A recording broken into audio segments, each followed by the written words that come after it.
আসসালামু আলাইকুম রহমতুল্লাহ। সম্মানিত দর্শকবৃন্দ, এই যে গাভীটা দেখতে পাচ্ছেন, এই মাত্র এই গাভীটা ডেলিভারি করব। গাভীটা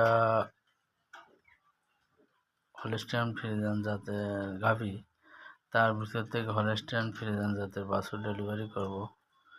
দেখেন মা বাচ্চা ওই ইনশাল্লাহ খুব সুন্দর একটি কোয়ালিটি সম্পন্ন মা, এবং তার ওই মা থেকে একটা সম্পূর্ণ ভালো বাচ্চা আশা করে খামারিরা, এবং সেইভাবে ভালো মানের একটা সিমেন্ট সেখানে এক্সট্রা ভিতরে দেওয়া। নিশ্চয়ই বাছুরটা দেখার পরে আপনারা বুঝতে পারবেন যে বাছুরটা কি সুন্দর সিমেন্ট আর কি, যে নবজাতক বাছুর আসবে। দর্শক কিন্তু বাছুরটা অনেক বড় থাকার কারণে অনেক খামারি এখানে একত্র